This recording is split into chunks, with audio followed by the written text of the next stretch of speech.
사랑의 나눔 있는 곳에 하나님께서 계시도다. 사랑의 나눔 있는 곳에 하나님께서 계시도다.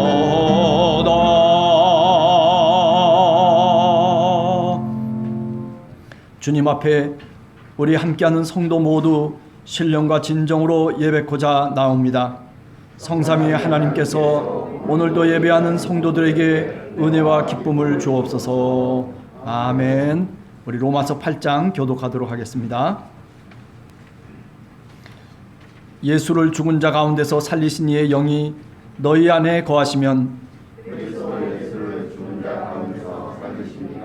너희 안에 거하시는 그의 영으로 말미암아 너의 죽을 몸도 살리시리라.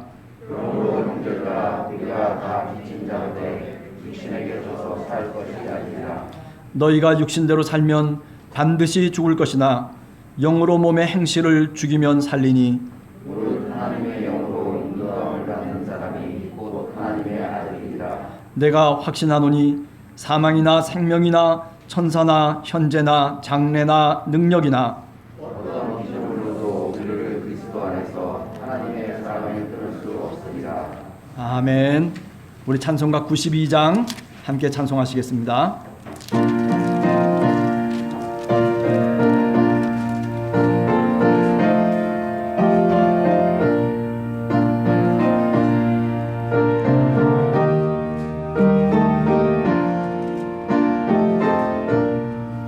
위에 계신 나의 친구 그의 사랑 지극하다. 이는 예수 그리스도 나의 구주 나의 친구 사랑하는 나의 친구 늘 가까이 계시도다. 그의 사랑 놀랍도다. 변함없는 나의 친구 나를 위해 죽으시고 나를 구원하셨으니 기쁨으로 경배하며 찬양하리.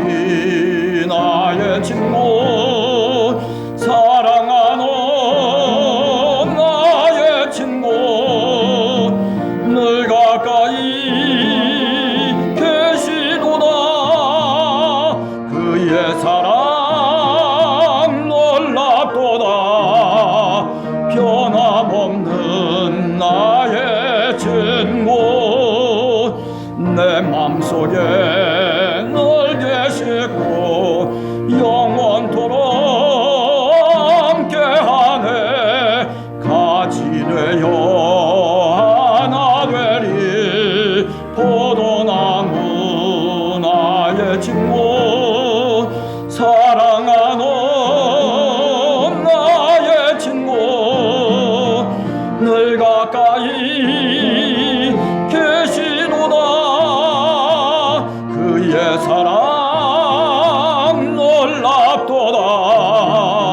변함없는 나의 친구.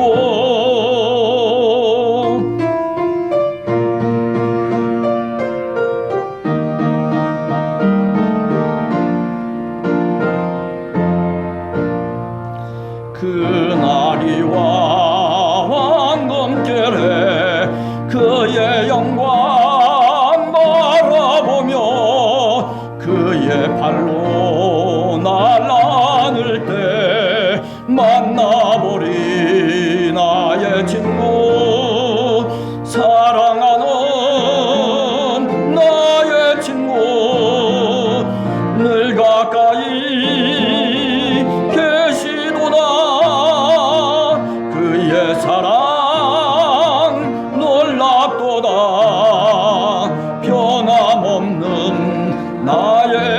증거.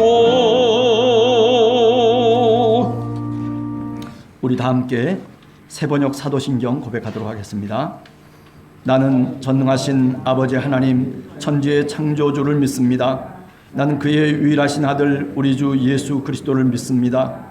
그는 성령으로 잉태되어 동정녀 마리아에게서 나시고 본디오 빌라도에게 고난을 받아 십자가에 못 박혀 죽으시고 장사된 지 사흘 만에 죽은 자 가운데서 다시 살아나셨으며 하늘에 오르시어 전능하신 아버지 하나님 우편에 앉아 계시다가 거기로부터 살아있는 자와 죽은 자를 심판하러 오십니다.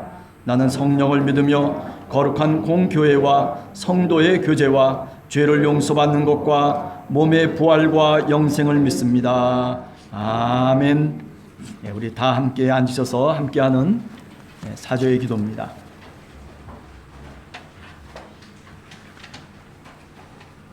지난 한 주간도 주님의 말씀에 순종하며 이웃과 화평 속에서 살고자 하였습니다.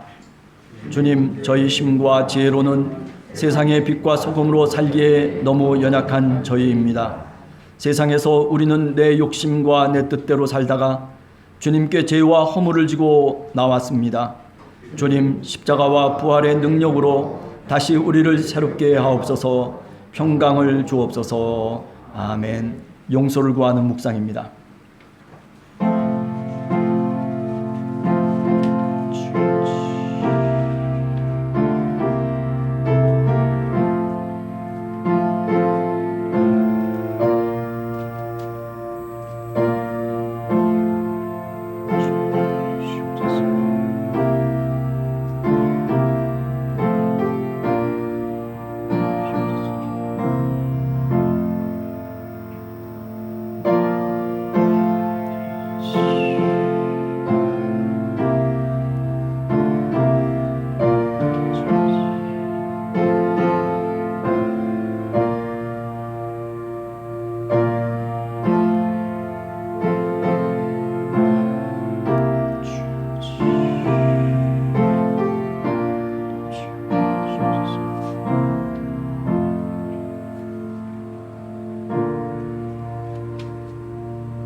소망과 평화의 인사입니다.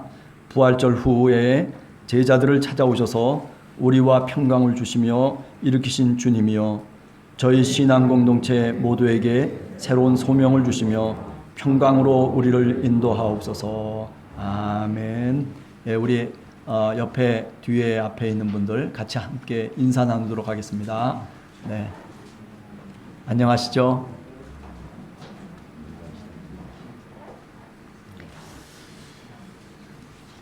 우리 찬송가 278장 찬송하신 다음에 윤형존 집사님 기도해 주시겠습니다.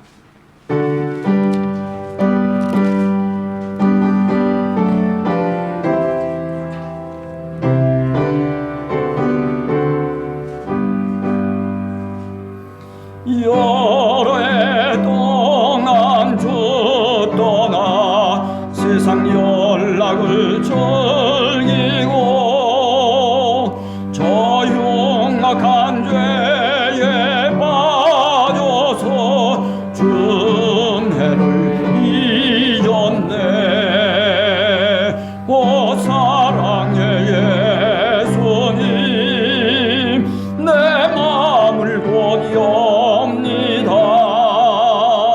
곧 들어와 나와 함께하며 내 생명이 되소서. 죄악에 죽을 인생을 심히 불쌍히 여기사 저 하늘의 영광 버리고 이 세상에 오셨네. 오 사랑의 예수님, 내 마음을 곧 엽니다. 곧 들어와 나와 함께하며 내 생명이 되소서. 홍포로레 본 구주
기도드리겠습니다.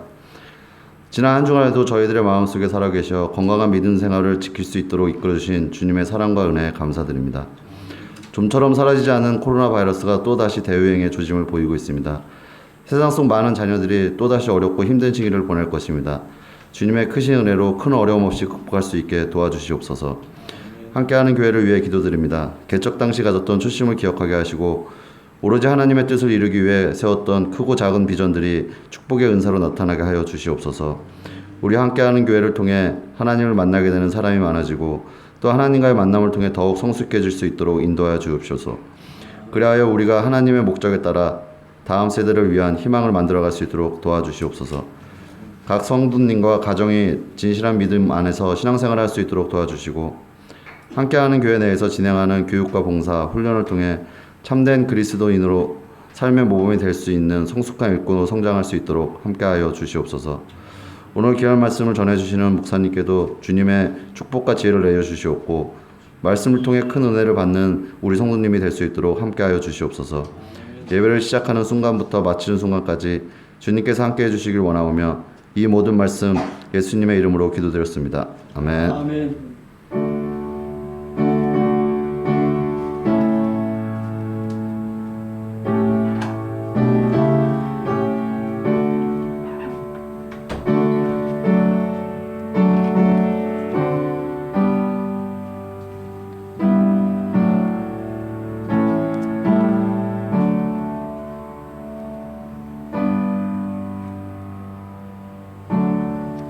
예, 우리 같이 응답송 같이 찬송하도록 하겠습니다.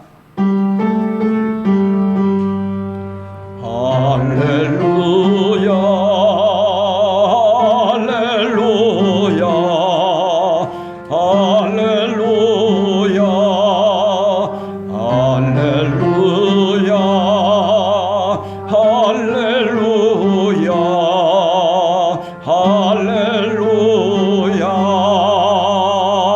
할렐루야. 우리 양범석 집사님 나오셔서 신약성경 누가복음 15장 11절에서부터 32절까지 말씀 봉독해 주시겠습니다.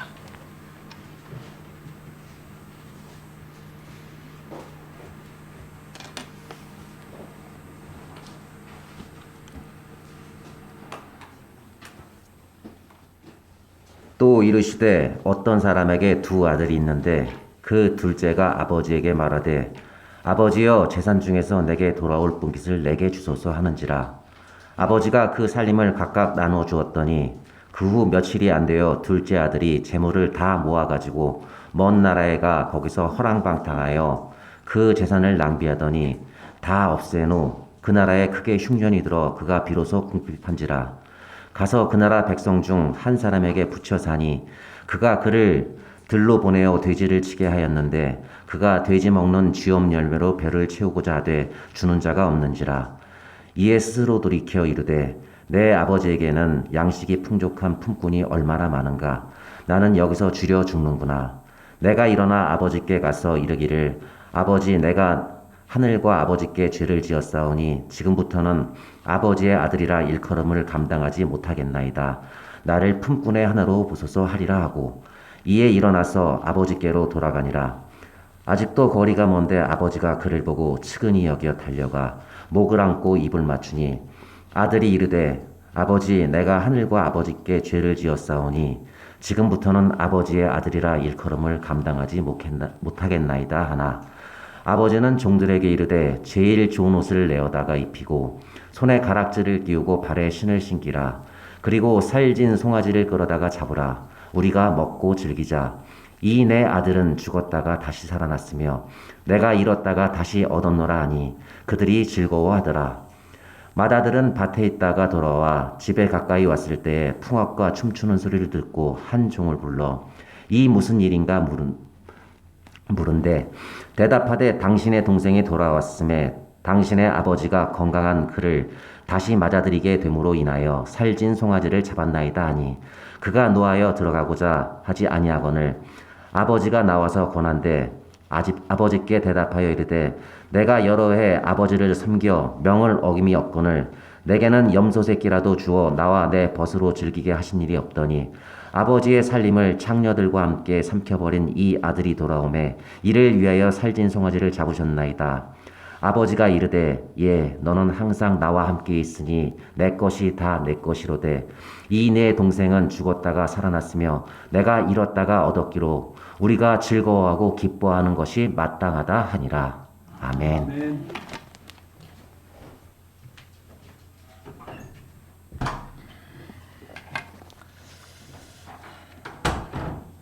예, 이 탕자의 비유라고 보통 얘기하죠. 오늘 우리가 읽은 이 본문은 제가 작년에 한 3회에 걸쳐서 계속 설교했던 본문이기도 합니다. 그럼에도 불구하고 아직도 해야 될 주님이 우리에게 주시는 그런 그 의미들이 다시금 또 새롭기 때문에 한 번 더 저희들이 설교 본문으로 택했습니다. 사실 오늘 본문에서 보면 돌아온 둘째 아들, 그렇죠? 이 비유는 제가 왜 이렇게 본문으로 택했냐면 사실은 부활의 신학적인 이해를 이 본문 속에 이미 담고 있다, 그렇게 생각을 합니다. 오늘 여러분과 제가 본문을 한 번 더 읽어가면서 좀 이런 생각을 해봅니다. 부활을 경험한 자라고 하는 게 어떤 의미일까? 또 그리고 부활을 경험치 못한 자라고 하는 것이 어떤 차이가 있을까라고 하는 것을 우리가 좀 살펴보면서 그러면서 조금 우리의 신앙을 한 번 더 점검을 하려고 합니다. 더불어서 우리 함께하는 교회 성도들 모두가 제 마음속에 바라는 바는 죽었다가 다시 사신 바로 그 주님의 부활을 우리 성도들이 나아가서 증언하는 부활의 증인으로서 세상 속에 나가서 새 생명의 은혜와 기쁨을 이야기하는 그런 우리 성도님들이 다 됐으면 좋겠다라고 하는 그런 마음의 소원을 갖고 오늘 다시 이 누가복음 15장에 나오는 탕자의 비유를 살피면서 은혜를 나누기를 원합니다. 먼저 저는 이 본문을 읽으면서 꼭 짚고 넘어가야 될 것이 있다라고 생각해요. 그것은 뭐냐면 아버지의 마음이에요. 아버지의 마음. 사실 성경 본문을 가만히 읽어보면 둘째 아들이 먼저 욕을 합니다. 아버지의 재산을 달라고. 어떻게 뜯어 말릴 수가 없는 그런 아들의 무례함에도 불구하고 그런데 성경을 보세요. 아버지는 아무런 토도 안 나세요. 그리고 그 요구를, 그 무례한 요구를 따라줍니다. 아버지가 무능해서가 아니라는 거죠.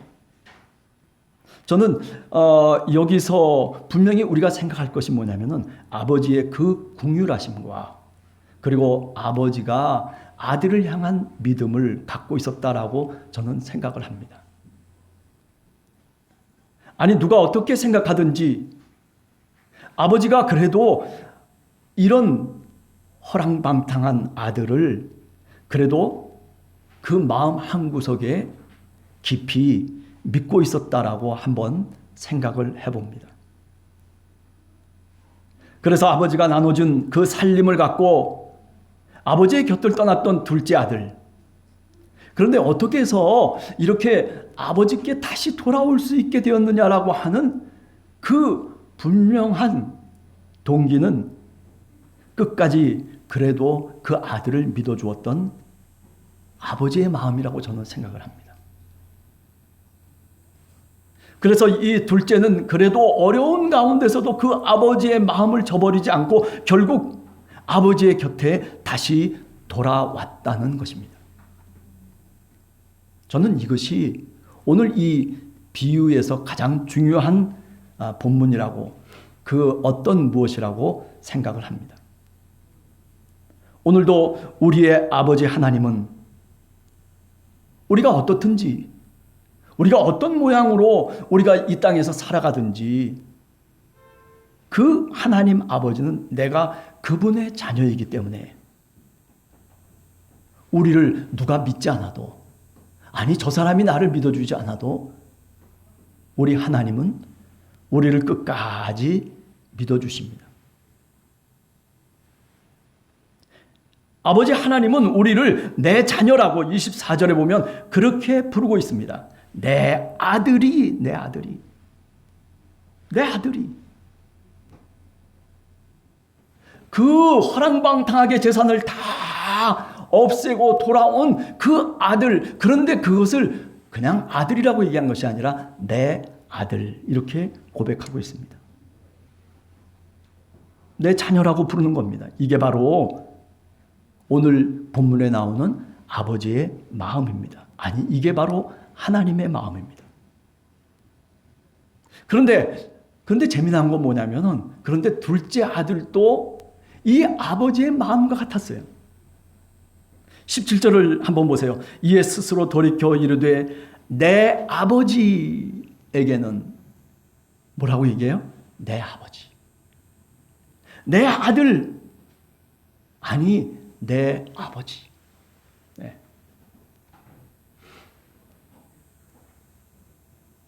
마찬가지로 하나님과 우리의 관계는 바로 이와 같은 부자지간이라고 뗄래야 떼놓을 수 없는 그런 하나님과 우리의 관계를 우리는 여기서 다시 한번 생각하게 됩니다. 사도 바울이 그랬잖아요. 로마서 8장 31절에 보면 쭉 밑으로 39절까지 그런 얘기예요. 하나님과 우리를 누가 그 관계를 끊을 수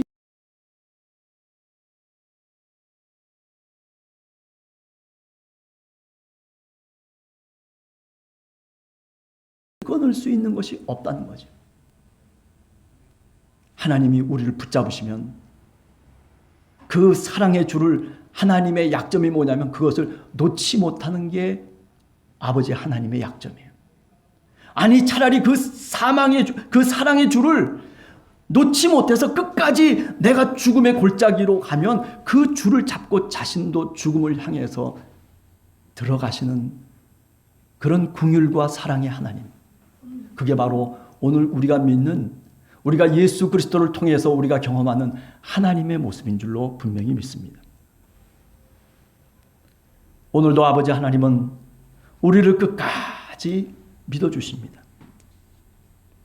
그래서 오늘 본문을 보면, 그래서 그 믿음 때문에 오늘 이 둘째 아들은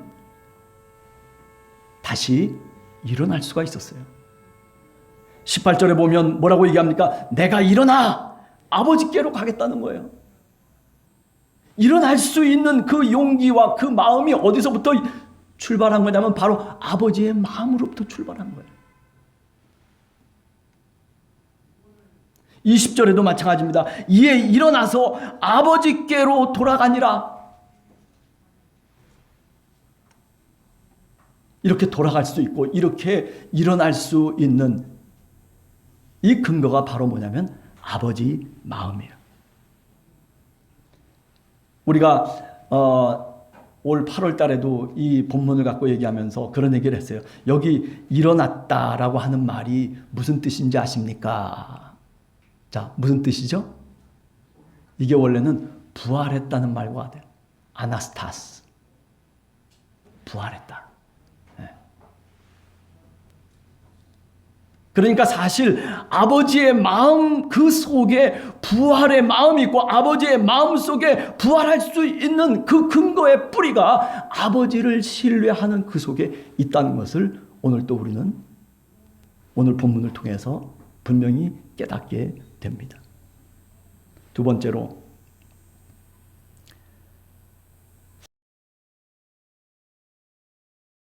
오늘 본문을 보면 중요한 게 뭐냐면 자기 자신을 깨달았다는 거예요.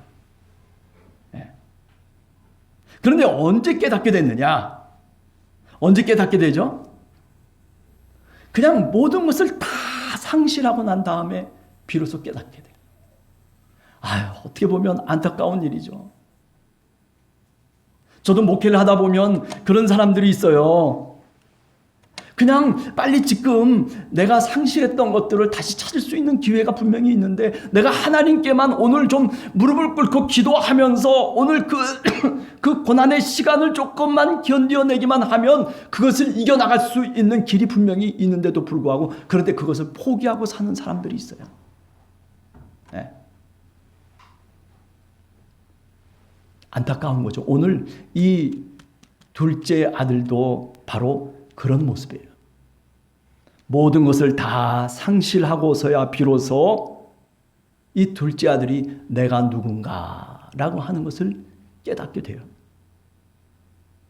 아니, 오늘 성경 말씀을 보면 그 낯선 이국 땅에서도 뭐예요? 끝까지 재물과 사람을 끝까지 붙잡고 끝까지 의지하던 그런 사람이에요. 죽는 그 순간에도 돈을 붙잡으려고 하고 사람을 붙잡으려고 하는 그런 어떤 속성을 오늘 이 둘째 아들이 보여주고 있거든요. 15절에 보면 가서 그 나라 백성 중 한 사람에게 붙여 사니, 그가 그를 돼지를 치도록 그래도 배려를 해줬다라고 하는 거죠. 끝까지 모든 것이 다 무너져도 끝까지 아버지를 붙잡질 않아요. 자, 그러니 이제 모든 것이 끝나고 난 다음에, 그래서 오늘 이 둘째 아들이 이제 하나님께 기도를 하는 거예요. 이제는 도대체 아무것도, 이제 사람도 의지할 것이 없고 이제 재물도 의지할 것이 없고 모든 게 다 소진되고 바닥이 난 다음에야 비로소 어떻게 돼요? 어떤 고백을 하게 됩니까? 하늘 아버지와 땅의 아버지께 내가 죄를 지었나이다. 18절에 나오는 말씀입니다. 내가 일어나서 아버지께 가서 이르기를 아버지, 내가 하늘과 아버지께 죄를 지었사오니 라고 하는 이런 말을 드디어 고백하기 시작하는 거죠.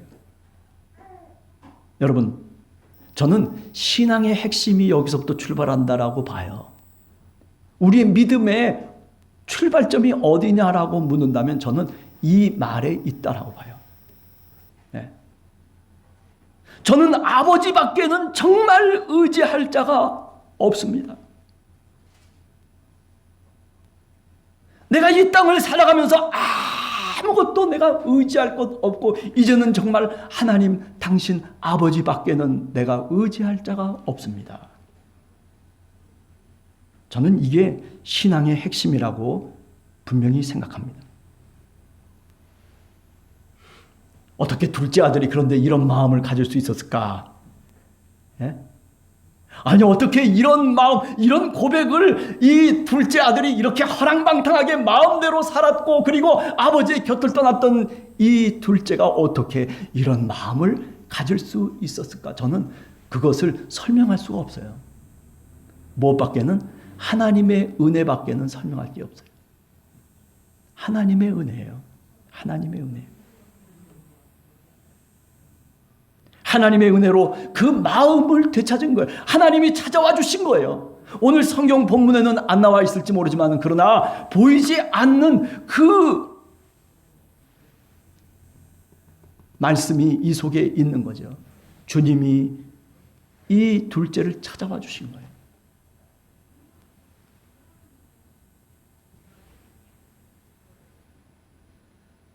그래서 17절에 보면 스스로 돌이켰다. 주님이 찾아오시면은 우리가 어떻든지 우리는 하나님께 우리를 돌이키면서 살아갈 수밖에 없어요. 저는 이것을 뭐라고 얘기하냐면 두 번째 부활이라고 저는 그렇게 생각해요. 네.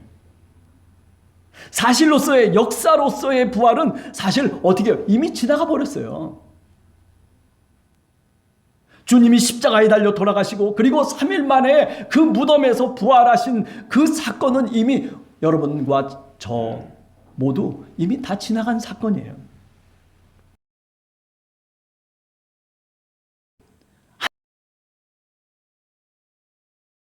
수 있는 그런 기회를 우리들에게 종종 주세요. 종종 주세요. 들의 비유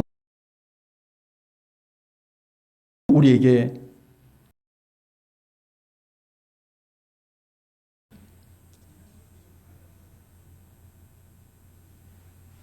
사실 예수님께서 공생애를 시작하기 전에 당신의 고향인 나사렛 회당에서 이사야 61장의 말씀을 읽습니다. 누가복음 4장 18절에서부터 19절을 보면 그래가지고 이사야서를 딱 읽으시는데 어린 건 아니겠지만은 그러나 공생애를 시작하기 전에 자신의 삶의 어떤 투영을 누가복음 4장 18절에서부터 19절에서 이야기합니다. 뭡니까? 주의 성령이 내게 임하셨으니 이는 가난한 자에게 복음을 전하게 하시며, 그죠? 나를 보내사 포로된 자에게 자유를, 눈먼 자에게 다시 보게 함을 전파하며 눌린 자들을 자유롭게 하며 주의 은혜의 해를 전파하려고 하심이라. 그렇게 주님이 이사야서 61장에 나오는 말씀을 읽고 계십니다. 그렇습니다.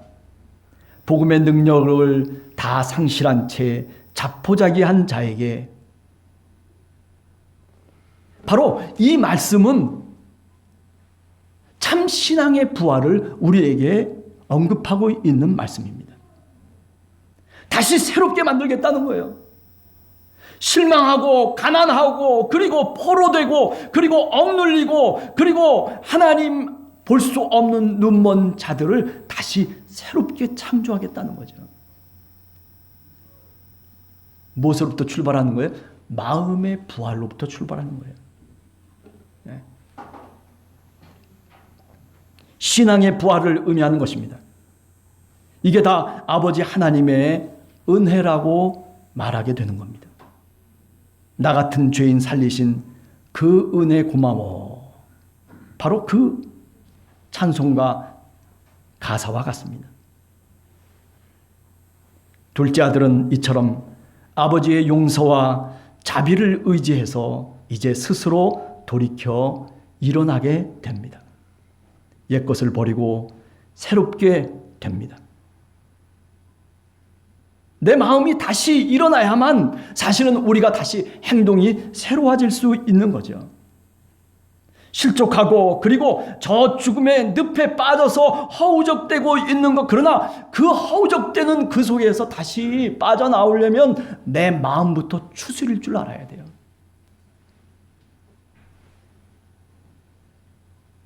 둘째는요, 둘째 아들은 다시 그 어떤 무엇도 뒤돌아보지 않고 이제 성경을 통해서 보면 아버지께 돌아갑니다.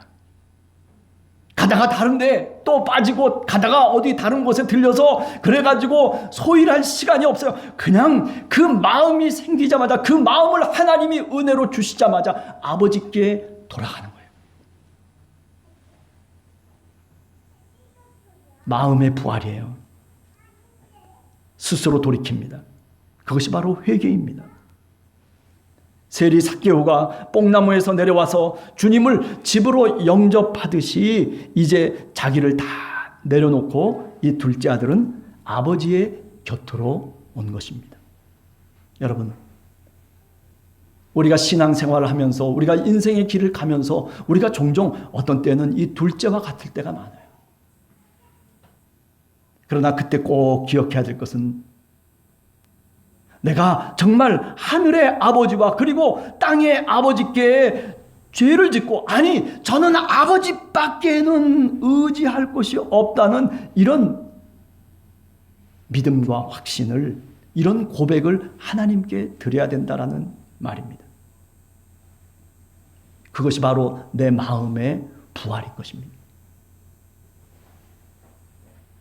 세 번째 보면 본문은 그 무엇보다도 죽었다가 다시 살아나고 잃었다가 다시 얻은 둘째로 말미암아서 24절을 보면 이내 아들이 죽었다가 다시 살아났으며 내가 잃었다가 다시 얻었노라 하니 그들이 즐거워하더라.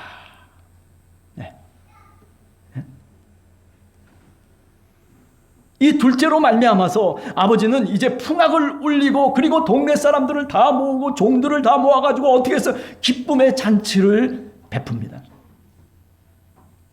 이것은 어찌 보면 이 비유는 부활의 기쁨을 의미하는 거예요. 그래서 아버지와 함께 했던 사람들이 다 회개와 구원의 기쁨을 서로 노래하며 즐거워합니다. 아버지 곁을 떠났다가 다시 돌아온 자에 대한 부활의 기쁨을 우리 모두가 즐거워하고 있다는 것입니다.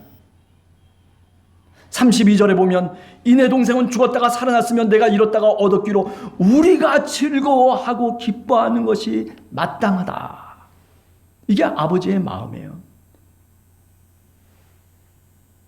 그러나 참 오늘 본문을 읽으면서 오직 한 사람만이 이 기쁨에, 이 부활의 기쁨에 참여치 못하고 있는 사람이 있어요. 그게 누굽니까? 바로 첫째 아들이에요. 첫째 아들. 이 첫째 아들은 처음부터 말썽을 피우지 않았어요. 아버지와 함께 처음부터 있었던 아주 충성스러운 아들이에요. 아버지가 하라는 것 그대로 했어요. 아버지의 속상하도록 만들지 않은 아들이에요. 아니 저 둘째처럼 허랑방탕하게 나아가서 지멋대로 살고 그리고 비윤리적인 모습을 지니고 있었던 사람이 아니에요. 모범생이에요. 누가? 첫째 아들이. 그런데 오늘 성경 말씀을 보면 그 첫째 아들이 이 잔치를 과소평가합니다. 얼마나 아버지가 정말 기뻐하고 즐거워하는지 그거 같이 함께 동참했어야 되는데 그런데 별것 아니라는 거예요. 저거 왜 저러냐는 거예요. 아니 여기서 더 나가죠. 아버지의 행동을 비난합니다. 그리고 아버지의 곁으로 다가가지도 않아요. 아니 난 못 가겠다는 거예요. 저 잔치 자리에 아버지가 베풀어 놓은 그 잔치 자리에 내가 그 집으로 들어가기 싫다는 거예요. 첫째 아들, 이제야 자기 정체를 사실은 드러내는 겁니다. 정말 비윤리적이고 허랑방탕하고 지멋대로 살았던 그런 둘째 이미 다 드러나 버렸어요. 그래서 이제 다시 돌아와서 이제 마지막이 아버지 곁에서 정말 아버지의 뜻대로 살려고 결심하는 둘째인데 비해서 지금 오늘 이 첫째는 아주 그럴듯하게 살았던 사람이에요. 멋지게 살려고 그리고 윤리적이고 그리고 늘 말씀에 순종하면서 그렇게 살았는데 근데 이제 이런 상황이 닥치자마자 이제 비로소 자기의 본색이 드러나는 거예요.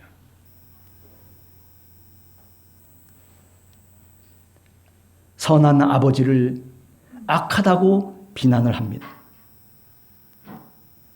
여러분 이처럼 처음보다 사실은 나중이 문제인 거예요. 왜 이런 현상이 벌어집니까? 우리가 마태복음 20장 1절 이하에도 포도원에 먼저 왔던 사람들 여러분들 기억하시죠? 포도원에 먼저 일찍부터 왔던 사람들이 나중에 한 데나리온씩 그 주인이 포도원 주인이 주니까 그러니까 처음부터 일찍부터 와 있던 그 일꾼들이 불평을 하고 그리고 불만을 표하기 시작합니다. 주인에게 불평과 그리고 원망을 늘어놓습니다. 그때 포도원 주인이 뭐라고 얘기해요? 너희들이 어떻게 해서 내가 선한 것을 너희들이 악하다고 말하느냐. 그렇게 주인이 일꾼을 향해서 이야기하는 것을 우리가 읽을 수가 있습니다. 왜 이렇게 될까요? 그 이유는 간단한 거예요. 첫째 아들이나 또는 먼저 온 일꾼들이나 아버지의 뜻을 아버지 그리고 주인의 그 사랑과 긍휼을 그 공평하신 사랑과 그 넘치는 사랑과 긍휼을 그들이 이해하지 못했기 때문입니다.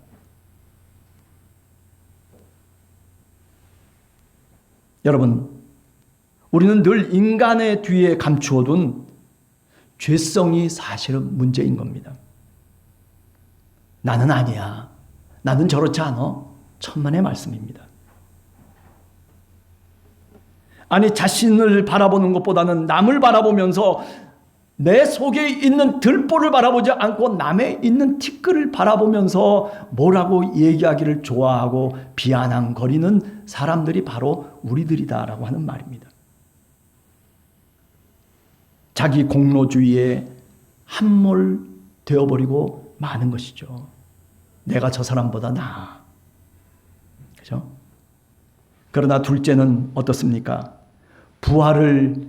마음의 부활을 경험한 이 둘째는 어때요? 심한 고난 속에서, 그 낯선 이국 땅 속에서 그야말로 밑바닥에 떨어지는 그런 아무것도 이제는 의지할 곳이 없는 그 지경에 떨어져서 이제 비로소 배운 게 있어요. 그건 뭐냐면 나를 낮추는 것을 배웠어요. 나는 아무것도 아니다. 오직 아버지 하나님만 의지해야 된다라고 하는 것을 배운 거예요. 아버지께로 돌아와서 그리고 아버지 곁에서 살아간다는 것이 얼마나 귀하고 얼마나 귀한 것인지를 이게 쉽게 깨달아지는 게 아니에요. 이런 고난 속에서 비로소 그것을 깨달은 거예요. 이게 하나님의 은혜라고 저는 생각해요. 여러분, 그렇기 때문에 우리에게 고난이 닥쳐올 때 그거 회피하지 마세요. 그 속에 하나님의 섭리가 있고 그 속에 하나님의 뜻이 있어요.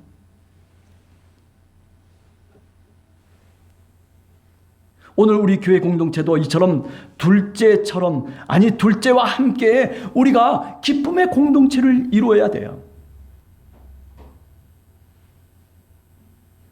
그냥 첫째처럼 뻔히 그냥 물끄러미 바라보면서 왜 저래 이런 것이 아니라 정말 우리가 그 아버지 하나님의 마음, 그 넘치는 사랑과 용서의 마음 속에 우리가 우리 자신을 집어넣을 수 있어야 된다는 말씀입니다. 이게 바로 주님의 교회인 거예요. 세상에서 아버지의 곁을 떠났지만은 돌아와야 하는 그런 사람들이 오늘 우리 주위에 얼마나 많이 있습니까? 그런 사람들에게 부활의 기쁜 소식을 전해야 될 책임이 사실은 우리 모두에게 있는 거예요. 하나님 아버지의 무한한 사랑과 그리고 무한하신 용서, 그것을 깨달을 수 있도록 우리의 교회가, 우리 한 사람 한 사람이, 우리 신앙인들이 그 기쁨의 잔치에 참여할 수 있도록 세상에 나가서 그들을 불러들이고 그리고 그들을 그 아버지께로 이끌 수 있는 다리 역할을 해야 될 사람들이 누구냐면 바로 오늘 저와 여러분들인 것입니다. 그렇습니다. 오늘도 주님은 우리 모두가 둘째처럼 아버지의 곁에 머물기를 원하고 계십니다. 우리와 함께하는 교회 공동체가 부활의 기쁨을 온 세상과 함께 나누는 그런 그리스도의 몸된 공동체가 되기를 주님이 오늘 또 원하시고 있다라고 하는 것을 우리가 꼭 기억해야 됩니다. 그래요. 교회를 떠나서 이제 세상 속에 나가서 저희들이 살아가요. 그럴 때마다 우리가 이 기억을 잊어버려서는 안 돼요. 나는 부활의 증인이다. 나는 하나님의 은혜를 받은 하나님의 자녀다. 그렇습니다. 네 번째로, 가끔은 우리도 절망과 상실과 고통의 굴레를 벗어나지 못할 때가 있는 나약한 신앙인입니다. 그러나 그때마다 우리는 하나님의 은혜로 우리 자신을 자각해야 합니다. 우리 신앙인은 어려울수록 더 하늘의 아버지를 바라보아야만 됩니다.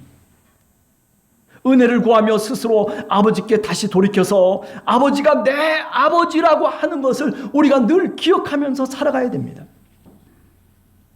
왜냐하면 우리 아버지는 우리 모두에게 선한 것을 베푸시기를 원하시고, 그리고 우리의 삶 속에서 우리를 선하게 인도하시기를 원하고 그리고 바라는 분이시기 때문에 그렇습니다.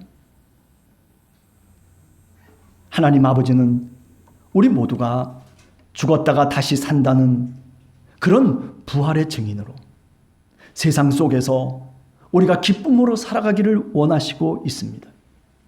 여러분과 제가 그런 기쁨을 갖고 이 세상 속에 나가서 살아가기를 원하시고 있다는 말씀입니다.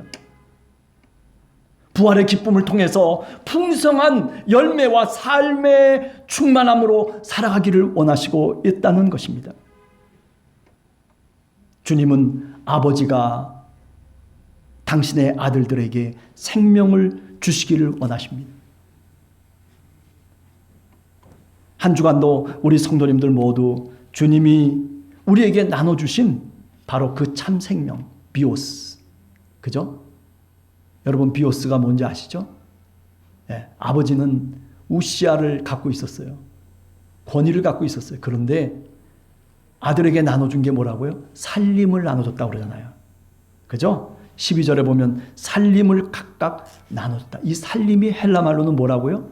비오스라는 말이에요. 비오스. 이 비오스는 라이프, 생명이란 뜻이에요. 바이올로지, 바이오 테크닉 할 때 바이오, 비오스. 그러니까 어찌 보면 재산을 남겨준 것이 아니라 사실은 그 아버지께서 그 아들에게 오늘 누가복음은 뭘 나눠줬다라고 얘기하냐면 자신의 생명을 나눠줬다는 거예요. 여러분, 우리도 세상 속에 나가서 이 아버지처럼 많은 사람들에게 그래요. 내가 물질을 나눠주는 것이 아니라 내가 어떤 다른 무엇을 나눠주는 것이 아니라 정말 이 비오스를, 이 생명을, 이 구원의 생명을 나눠줄 수 있는 그런 하나님의 자녀로 살아가는 여러분들이 되시기를 간절히 주님의 이름으로 축원합니다. 같이 기도하겠습니다. 하나님 아버지 감사합니다. 오늘도 둘째 아들 탕자의 비유를 생각해 보았습니다. 하나님, 하나하나 우리가 주님의 말씀을 생각하면서 우리 자신을 깨달아 알게 하여 주시옵소서. 아버지 하나님, 우리도 주님의 자녀로서 주님, 우리 하나님 아버지만을 의지하며 그분만을 바라보며 살아갈 수 있는 그런 믿음의 자녀들 다 되도록 하나님 축복해 주시옵소서. 아버지가 생명을 주시기를 원하시는 것처럼 오늘도 우리가 이 땅을 살아가면서 세상 밖에 있는 수많은 사람들에게 저희들도 구원의 생명을, 영원한 생명을 나눠줄 수 있는 그런 부활의 증인들이 다 되도록 하나님 도와주시옵소서. 예수님의 이름으로 간절히 기도하옵나이다. 아멘. 감사합니다. 네, 다음 주일은 우리 교회 소식 보시면은 태국에서 선교사님이 오실 거예요. 멀리서 옵니다. 그래서 다음 주일은 우리 아침 예배 때 우리 선교사님이 말씀을 전해 주실 예정입니다. 지난 수요일까지는 우리가 다 부활과 관련된 그런 말하자면 본문들을 택해가지고 그래서 쭉 설교를 하고 또 성경 읽기를 했습니다. 새벽 제단도 마찬가지였어요. 그러나 이제 이번 주부터는 이제 조금 이제 모든 것을 다시 부활이라고 하는 측면보다는 다른 쪽으로 이제 진행할 예정입니다. 그래서 수요 예배 때는 늘 해왔던 사도의 행전을 강해하는 동영상을 또 실시간으로 여러분과 함께 나누게 되겠습니다. 어린이 학생 예배는 대면 예배로 드리고 있습니다. 오전 10시 30분에 드리고 있습니다. 4월 20일 화요일 원래 참전교회에서 노예를 하려고 했는데 그런데 사정이 생겨가지고 참전교회가 조금 이제 그 주차장도 밖에 있고 그러니까 목사님들이 와 모이면 안 되잖아요, 그죠? 그래서 주차장이 저 밑으로 들어가 있는 잘 보이지 않는 그리고 또 교회가 좀 더 큰 그런 교회에서 그 방역 수칙에 따라서 좀 하자 그런 의견이 있어서 그래서 좋은 교회라고 저 안산에 있는 교회에서 노예를 하게 됩니다. 네. 다른 것은 그냥 별 특별한 광고는 없는 것 같습니다. 자, 우리 다 같이 일어서서 528장 찬송하고 마치도록 하겠습니다.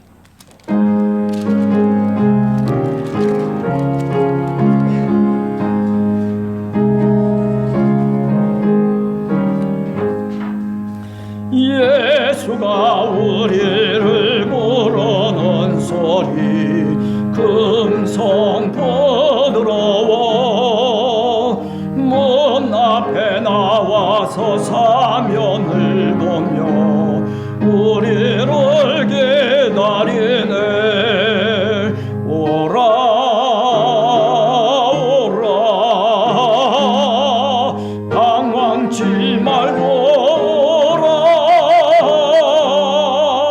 죄 있는 자들아 이리로 오라. 주 예수 앞에 오라. 간절히 오라고 부르실 때에 우리는 지체하랴. 주님의 은혜를 왜 아니 받고 못 들은 채 하려나. 오라 오라 방황치 말고 오라.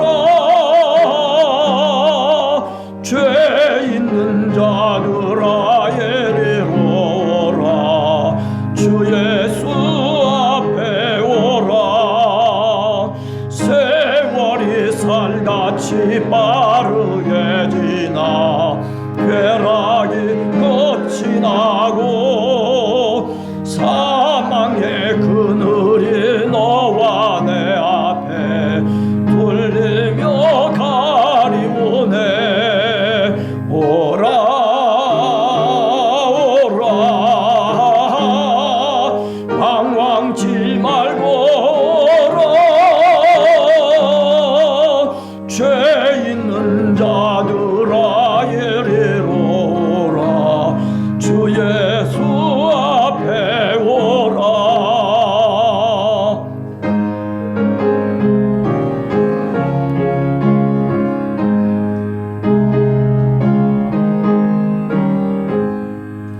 우리를 위하여 예비해 두신 영원한 집이 있어. 죄 많은 세상을 떠나게 될 때 영접해 주시겠네. 오라 오라 방황치 말고 오라. 죄 있는 자들아 이리로 오라. 주 예수 앞에 오라. 아멘.